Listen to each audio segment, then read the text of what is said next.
100% right, every time. The McClaskey Excellence Institute brings you The Operations Experts, a podcast with hosts David McClaskey and Billy Schaefer. Delight your customers, reduce errors, and increase repeat business. Take your operations from ordinary to extraordinary. Welcome to the Operations Experts Podcast, where we talk to leaders who create world-class operations for their organizations. And today we have the privilege of talking to, I'm just going to call him a Johnson City, Tennessee icon, because his name is so closely associated with the city, the co-founder and owner of Johnson City Brewing Company, Eric Latham. And it's such a pleasure to hear about a business that's as much about the community as it is about brewing beer. So, hey, welcome. Hey, welcome to the show, Eric. Thank you all so much. It's great to be here. Hey, can you just tell us about Johnson City Brewing Company? Who are you? Who do you serve? What are your growth plans? And, kind of tell us where you came from as well. Yeah, real simple story there, small business. And I was a home brewer, actually started home brewing about 18 years ago. And then, about 11 or so years ago, Kat and I came up with the idea of starting a brewery here in Johnson City. Micro brewing was booming. And we decided to turn for better or for worse, we decided to turn a hobby into a small business. And we did it together. Kat and I are the founders. And here we are 11 years later. We've grown slowly, incrementally, and organically, but wouldn't be here without the community. And we're pretty excited. It's incredible. It's always wonderful to hear when people tell the story, and it's never really just about the passion. Like, there's so much backstory to everything. It's not just about beer. You're heavily driven in the community, and that couldn't be any more amazing, because when you build the community, great things happen. Oh, love to hear that. One thing that we like to focus on when we talk to people is strategic planning. If you don't have a plan, or my favorite phrase, if you fail to plan, you plan to fail. Yeah. So what's one thing that you're most excited for with your strategic plan this year? Yeah, well, you got us at a good time. That's a really good question, because in the beginning when we opened, we were renting, we were funded by friends and family. So when we opened up, famously, we like to say when we opened up, we literally had no money in the bank account. So anything that we made in, it was crazy. So anything that we made in was kind of going right back in to buy some more brewing materials and try to keep the whole thing going. Plus we were renting, right? Because we didn't have the means to buy any kind of property or facility. And immediately it became clear, and as the years went on, that we wanted to be a business that owned our own property. Just because we invest so much, time, sweat, and tears into things. And we've been able to do that strategically. Now with this, the property that I'm at right now is the Walnut Street location. And this is the second property that we were able to now purchase. We have a very healthy and nice sizable mortgage on both of these properties, but we were able to purchase it and to now reinvest back into our company. So, strategically, that was a big thing for us. And then this past year kicked off our next 10 years business plan. And that includes a number of things that we're trying to achieve to both increase stability and take care of our people. Oh, man, that sounds terrific. And the whole idea of intentional growth. And what I heard you say is you and Kat paid yourself last. It's like we invested in the business and anything left over. And eventually, if we're really good, we actually get to take something out of the business. And that is such a mark of a person who cares about their business. You're saying, look, I'm growing something here. It's like investing in your kids, invest in your business. I mean, that is so great to hear. And it's such a wonderful mark of leadership. And I know during this time periods, particularly the early time periods, and particularly because I don't have this wad of cash that I can use to cover up mistakes and stuff. What were some of the operations related challenges? Can you tell us about one an operations related challenge and how you overcame it? Yeah, I was actually going to ask you guys, because I was really excited to meet with you guys and talk with you. But can I ask a question right back to qualify that? Oh, absolutely you can. What can you tell me when you say operations? This just may be me lacking understanding. I don't have an MBA. I was schooled in journalism was my degree, and now I make alcohol for a living. So when you say operations, can you guys sprinkle in a little bit about all the things that are encompassed under operations? Yeah, let me give you everything you do. You have requirements for your business. It's service requirements. I've heard you, we want our businesses so everybody's welcome, the entire family. It's not just for one age group. So you have requirements for Johnson City Brewing Company. And the way you serve those requirements is through your services and your products and the ambiance you set up in your business. So everything you do to do those things, that's what we mean by operations. So it's Okay. the idea that you walk into one of your three businesses and you look around and you say, that's exactly the way Kat and I would like this to be operating, because I see the service is exactly according to our standard. You taste the beer and you go, oh, that's exactly how this beer, and of course, the variety of beers we have, exactly the friendliness. And then you look around the restaurant and you see it's completely clean and, and people are enjoying themselves, and you've created that ambiance because they hit your requirements. So it's all the things you did that caused that outcome, not just one of the times, but every time. And what we like to say at McCloskey Excellence Institute is you bet $1,000 of your own money that the next customer that walks into your business will get 100% of your business's requirements, because that's how good you are in operations. Now, did that help? Billy, would you like to add anything to that? Yeah, David, you said that on a really great, that was a very high level. That was the PhD level. If Eric, if I was to break it down, um, what challenges did you have making more beer? Yeah. Yeah, that's a really good question. And I appreciate you guys both giving the input here. I just remembered that I did miss one thing when you were, David, when you were talking about the beer. I forgot to bring you guys some beers for the meeting here. uh, but It would get more interesting as it went on, wouldn't it? That's very true.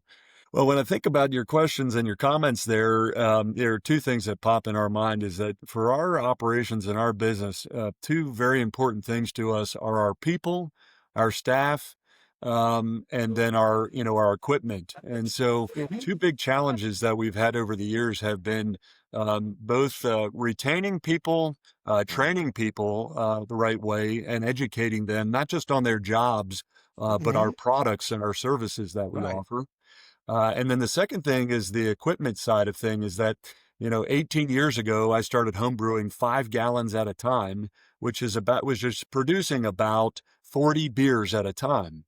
Mhm. The equipment that you see behind me right now, the equipment that we received just this week, will start producing about 465 gallons at a shot, or about 3,500 beers at a time. And so, as you guys can imagine, and with your experience and background, the scaling up on the equipment has been a challenge. But those two things, the retaining people, educating them, making a solid team, challenging them, giving them creative outlets, and then on the equipment side, figuring out how to scale from 5 gallons at a time to 465 gallons. Those have probably been our biggest two challenges over the years. That's an incredible percentage increase when it comes to going from 5 to 460 gallons. That's a whole lot of beer to grow. Especially you talked about people and those products and services you're doing. It's all about system based, and it sounds like it's getting those systems in place to grow. And that's what we find most people struggle with is they don't have the solid system in place, but they grow. And it's like it's almost like you have that vine that you want to grow and you want to create some piece of art. Well, if you just let it grow, it's going to go where it wants unless you're training it to go a certain way by having that system in place. You got to have the systems before you grow fast. And that's a real tough thing that a lot of people have to deal with right now. Mm-hmm. Yeah. And the whole idea of learning from experience, it's one of the cornerstones. And when you grow like that, wow, the reason I can do the more advanced thing is because I learned from doing the more simpler things. Yep. And now it's like walking up the stairs. Well, you can't just jump up 4 floors, but nobody has trouble. Well, I'm not going to say nobody. It's very possible to walk up a set of stairs for 4 stories if you learn what you're doing. So I think it's so great that what you've said is that Wow, we're really designing a business, and we're intentionally designing it, and we're learning as we go, and we're growing, and we're making sure we're successful as we go. Yep. And you talked about wanting to learn and opportunities to advance your people. Well, I want to mention something that's good for Johnson City Brewing Company, but also good for all of our listeners. And that's the upcoming Tri-City Quality Forum. This is the 66th year in a row that we have put on the Quality Forum. It's a community service. It is the longest running regional quality conference in the world. 66 years in a row. That gets increasingly older than most of our listeners at the Tri-City Quality Conference. And so I wanted to tell you about that. It's coming up November 13th. It's virtual. Look at these attributes. A, it's virtual. B, it's free. And all you have to do is tune in. And then you have national class speakers that are going to talk about something that you can take away from each one. And we got 4 speakers lined up for November 13th. And all you have to do to register is you just go online and type in Tri-City Quality Forum or TC Quality Forum. I think if you just type in Tri-City Quality Forum, you'll come to our website. Register. It takes about 2 or 3 minutes to register, and you got it. And so what are you going to hear? We're going to hear about a wonderful founder and president, Chuck Galt of Max Coding, and he's going to talk about how people use their key customer requirements to focus everything they do in their business, and how he's used it to improve his business. And so a wonderful, he's an alumni of our Achieving World Class Results class, and just a superb implementer and somebody who helps people out all the time. Levi McPherson, AI is the big topic. And it's so wonderful to be able to talk to somebody who's got profound knowledge in AI. He's been working with AI right since the beginning. And it's like, not only is it his business, it's also his hobby. And so he's going to talk about how do you use AI to improve your operations, which is not something a lot of people talk about. And then we have this wonderful story by David Jones, who's the president of the Excellence Advisory. And he's going to talk about some really great leadership lessons, some really profound things, but he's going to do it talking about an experience he had trying to get to his daughter's wedding so he can walk her down the aisle in the middle of a hurricane. And it is one of the most exciting and I have to tell you, almost tear-jerking stories, because it's real too. I mean, it is David Jones at his essence, and the lessons you take away are fantastic. And Ashley Childress. Now, this is one that's not going to be for all listeners, but it's for a certain set of listeners where you can't get it anywhere. Bayesian optimization with design of experiments. I'm sure that's the one everybody would say, yeah, I want to do it first. But I can tell you, if you're a statistician and you're working with design experiments, you're just not going to hear this very much. And it's such a great practical talk. And those are the 4, and we'll hope you join us. Wonderful. Well, Dave, thank you for that. Let's get back to the star at hand today. Eric. Yes. Let's get back to Johnson City Brewing Company. One of my favorite thing to do with any of my businesses or what I'm working with people on is I always have those aha moments of like, if I would have just known this 10 years ago, my world would have just been on a different trajectory.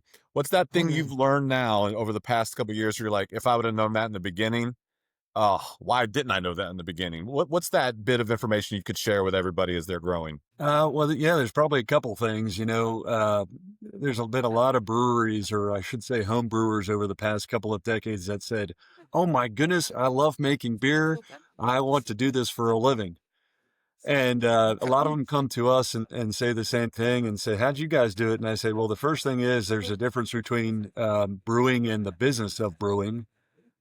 Just setting up all the things and permitting and regulatory and taxes and personnel and all that kind of thing. Oh, goodness. So, when we first opened, I hadn't quite realized that yet. And so all of the things you have to do to run a business first, this is a business first. It just happens to be that our product is beer and root beer and various services now and things that we've evolved into. So that was a big realization for me, at least early on. And then the second thing I would mention is that a couple of years ago, now that we've got 4 locations, we actually decided to make the move rather than me managing not only the locations, but all the people at those locations, was that I set managers in place of each of the locations. picked some key people within our company that had a lot of potential, some Hmm. management qualities, could train them up on what I was doing at those facilities, and then they manage those facilities and the personnel there.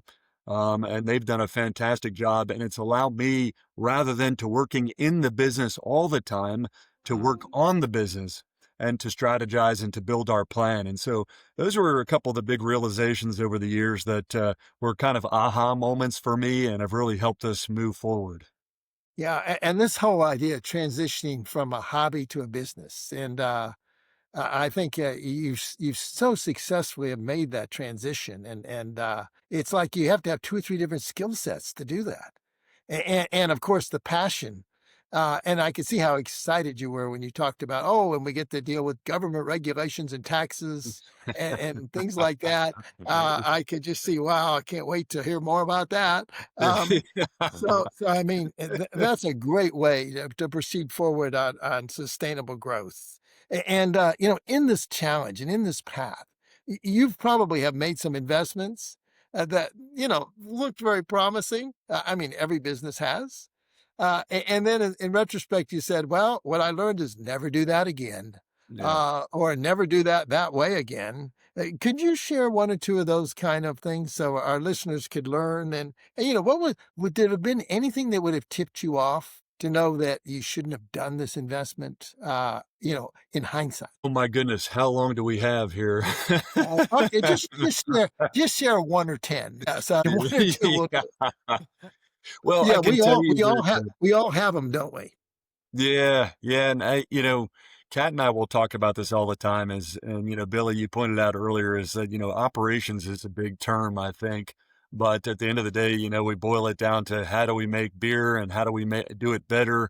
How do we take care of our people? How do we scale up and all of those things? But as a Mhm. small business, I mean, there's probably 100 things that we could talk about over the years where we've said, "Oh my goodness, we'll never do it that way again."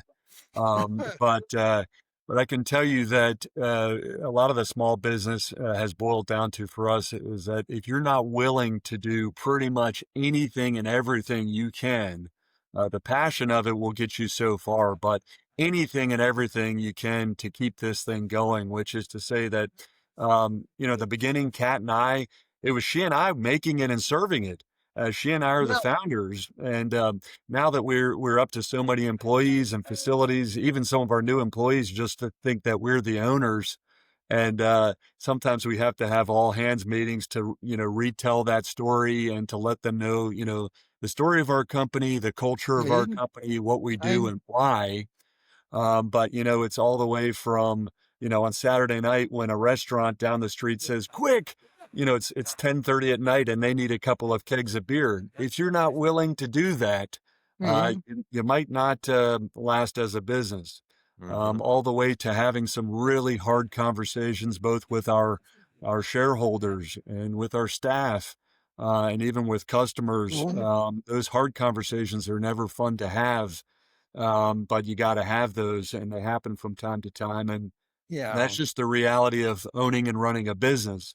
Mhm. And so those, we're still making mistakes and learning from what we do even today, even, now working on 12 years in business, Mhm. both on running a business, from all the paying taxes and regulatory and how to properly do it right and run a business, to even scaling up. Like I said, this equipment getting here now, we got that equipment. The real work begins on how to set it up properly and get it registered and to work with all levels of government.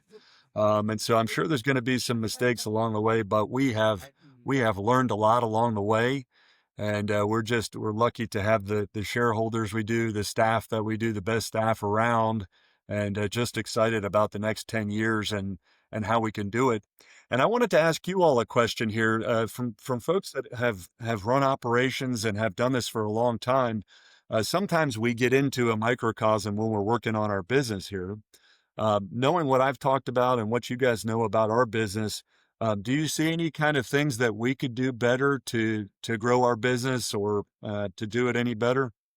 Well, I think you're doing a lot of great things. The first thing, you're learning from your mistakes, which a lot of people don't do. The one thing that I would tell you that where you're at, and so you have owners, you have operators, and then you have owner operators, which is where you live, is you're operating the business. Sometimes as an owner operator, we forget to step back and actually survey it because we're so busy doing the things that need to be done that we forget to step back and look at the 30,000 foot view as opposed to that we're in the 5,000 foot view, we're getting stuff done. And when you really step back, you can see a whole lot more because now you can see the process and the flow of how everything actually works, as opposed to just seeing the one minute piece that it is. I go back to, I was a musician for a long time. And when you learn a piece of music, you play the whole piece of music and then you break it down into the small parts to practice. And then you play the whole piece again. So you go from large to small to large. And if you apply that to your business of, I'm going to look at 30,000 feet, I'm going to get in the weeds, and then I'm going to come back out to 30,000 feet. You can see a whole lot more than if you just get lost in the day-to-day small parts of what's happening. That would be my biggest thing to look at. Okay. And Eric, you're asking such great questions. So thank you. And one of the things when you ask that question, you reminded the time I got to consult with Robert Mondavi. So went out to Napa Valley, and it picks up on the second point you mentioned. Robert Mondavi at that time, he was in Europe. And so here was basically his key leaders. We were teaching about operations excellence, but their passion for winemaking was just, the reason they're there is they're just passionate about winemaking and are passionate about the business. And so Robert Mondavi was able to create people who were as passionate about making wine as he was. And he's pretty passionate about making wine. So I think the idea that you and Kat are passionate about beer, but you're also passionate, and we haven't talked enough about it, and I hope we will a little bit more, about making a community so that your stores are things that are places where people actually like to come. And so the idea of getting it so that when you're talking to particularly your operator, your managers of your business, but really every team member that works for you, it's like you're talking to yourself and you're talking to Kat because they've got that passion for the business and they're wanting to follow the rules. So we're doing it your way, not their way, because it's your business, not theirs. But let me ask you, you've probably created that passion with some of your managers and maybe all of them, but some or all of them. How have you done it? And can you systematically make it so you're saying, look, they're acting, it's this kind of statement of they're acting like the owner. Well, that sounds very lame, but it's really part of the key is, yeah. And the way I like to say it is that when I watch them work, they're doing exactly what, if Kat and I had that job, that's exactly how we'd be doing it because they are so aligned with our business. So how do you get people lined up so that they have the passion that you and Kat have? Yeah, I think that's a really good question. And I don't know that we have that solved, but we ask that question pretty regularly. And I can tell you from our experience there, we evolve the thought of what we do for a business from just, okay, we're making beer or we're making root beer or whatever that is. We've got a product that we're making, which we need to do that to pay the bills. But really what we do is bigger than beer. And we focus on things like community and creativity. Those are two of our big points there. Okay. And so for the community side of things, and we talk to all of our managers, our team members about community and creativity. That's kind of the two bases for our company here. On the community side it's kind of a funny joke because Kat and I, we didn't start the brewery because we thought we made the best beer in the world.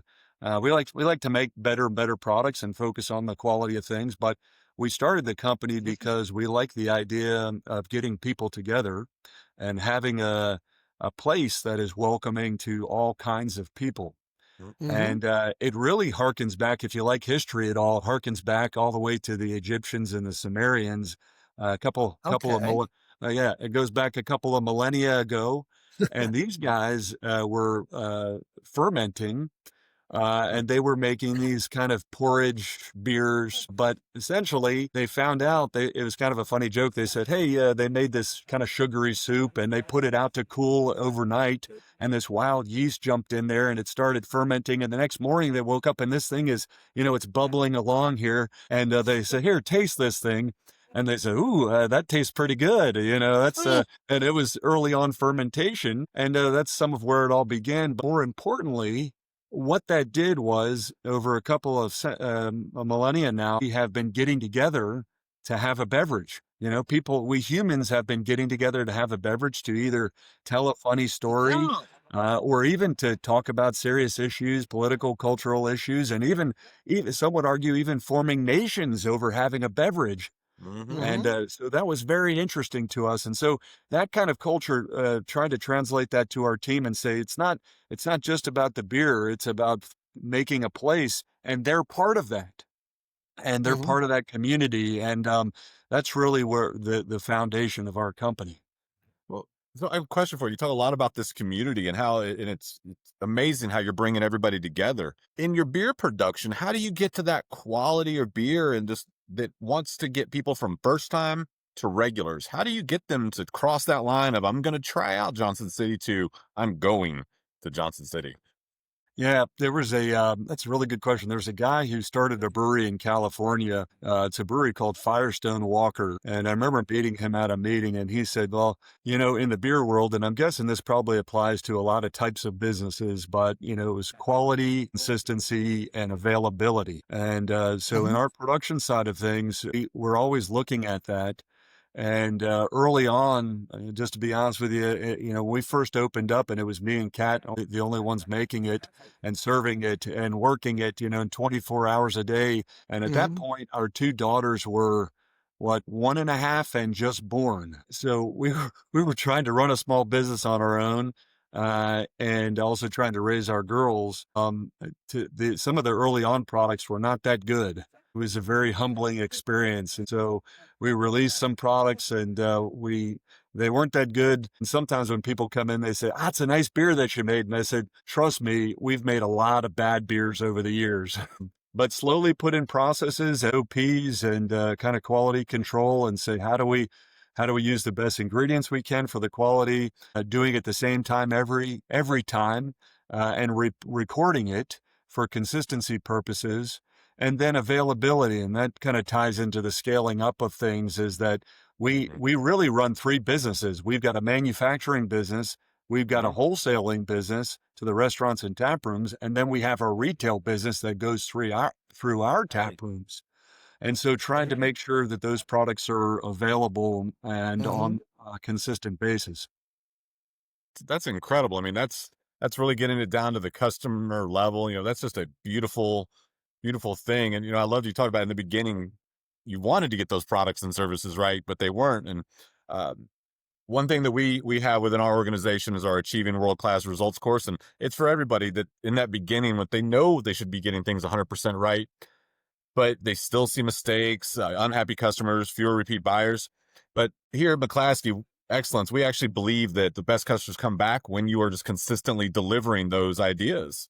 So we have this course, the Achieving World-Class Results course. It's designed for leaders just like you and everybody listening that can increase repeat business, eliminate errors, save money just by getting it right every time. It's built around the 4 key pillars that your team is aligned, processes are in place, the people are engaged in following them. And by doing that, the customers will come back. It's actually what world-class organizations do. And our next public class starts November 6th. It's virtual, so you can bring your whole team from anywhere in the world. And all you have to do is go to McClaskeyExcellence.com/AWCR, and just don't let errors and rework drag you down any longer. Come to this class and you will see what it means to get things done right every single time. And we'll see you there. We've been talking a lot about the past, and Billy, I think this is the first time we've heard the Sumerians mentioned in this podcast. So I mean, that's there we go. It's we'll just wait for somebody to mention about Neanderthals or something, but at least the Sumerians, I'm going, wow, the greatest sailors of ancient times. And so now we know what blew their sales. Yes. So, Yeah. and so we've been talking about the past. And Eric, I appreciate you sharing some of the history. I had no idea how beer started. That's kind of an accident. So very interesting. But let's go to the current time. What's one of your biggest problems you're facing with the size you're at? And you mentioned you've got a 10-year strategic plan. Can you share anything about your growth plans and then say, and here's sort of where we're going. And here's sort of the biggest opportunity that we see we need to overcome to get there. Yeah, so as part of our plan here, we kicked it off pretty good. This next 10-year plan, the first item on there was to purchase a property that was on Walnut Street here in Johnson City. Right? Oh, great. Because as you all know, Johnson City spent the last, 5 years and about $35 million. It seems like at least 5 years. Yes. Yeah, yeah, it seems like it. Yeah, and we live just a few blocks from here on the Tree Streets. Of course, so we were right in the middle of all that construction over those years, and we saw that as kind of a good location and a good investment for us to take that next step and buy our second property. But the underlying part of our business is to continue to own property, invest in those properties, and then as we go, look at what that means for us for growth and that kind of thing. But the second part is to be able to scale up, so doubling our production capacity here, and just this is very timely because receiving this new equipment here. And what's Hmm. driving that is that even though the craft beer bubble may have popped across America, is that we made a decision that rather than signing up with distributors to do it ourselves and to slowly and organically grow our wholesale business from Johnson Hmm. City all the way to Nashville. And so Hmm. the first step was, increase our production capacity. And now we'll need to, the challenge that we're facing is a logistics challenge of, we're already taking our beer all the way to Nashville and all the cities along I-40 here. But the challenge is they order more and more product. What kind of system do we put in place as we continue to choose to do it ourselves, Hmm. to be able to deliver quality beer across the state of Tennessee, and then more beer, and then how to continue to get repeat customers there. So that's kind of in the 10 years, that's the shorter term side of it. And then ultimately, my dream, my vision for our company is to buy about 30 or 40 acres somewhere here in East Tennessee, and then kind of produce a kind of an Epcot or Dollywood of beer, to put together, to build a facility in a place that would address hospitality in general. So Yeah. obviously, we continue to produce alcohol and non-alcohol based products, but offer food options, lodging options. And this project that we have laid out would be called Wild Frontier. Oh, Uh, wow. and then at the center of all of this would be a history of beer, in that we'd go all the way back to those Sumerians and those Egyptians, follow the history of fermentation, 6 or 7 places on the tour that would be geographically related, the types Hmm. of beverages that they were producing during those times, and serve that, and even food that they were making at those times to pair it up with the beverages. And so you'd come to this property to take the tour, kind of the world history of beer. Hmm. And we'd have a place to stay if you wanted to stay at the hotel Wow. there and enjoy yourself. So that's probably 7 or 10 or so years out, but that's ultimately where I want to go with all this. Oh, Oh, that's that's great. So incredible. it's sort of like the Busch Gardens of beer. You got it. So that sounds, and it's so great that it's consistent with your original thought. It's all about building a community.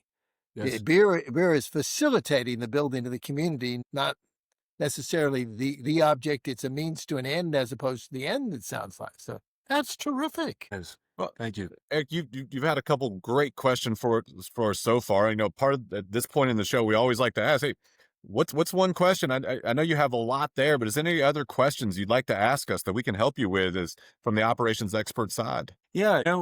Thanks for asking that and giving me the opportunity to do that, because I used to be a journalist, so I love to ask questions too. Oh, And great. someone once told me, said, you got 2 ears and one mouth, so you should listen twice as much as you speak. As much as I like to talk, I try to exercise that from time to time. But the one question I have for you all is that we're in this kind of interesting spot here because the world of business seems to focus a lot on startup businesses and then mature businesses and their Mhm. successes.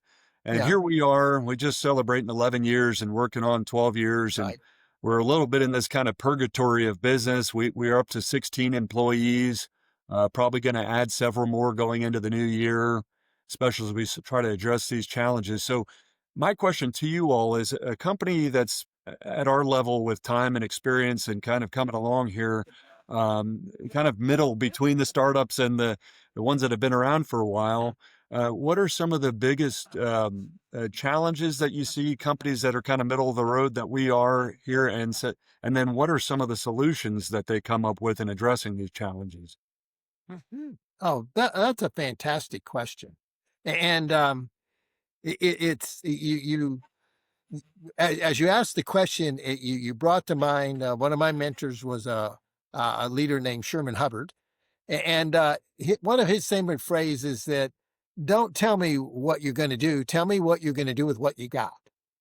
Mm, Because the problem is you got to solve it we're starting with the hand you're dealt with. And so going to the whole thing, it's first of all, operations excellence applies to any size business because you always got to start with where you are. It's interesting because I've been consulting with companies for 55 years.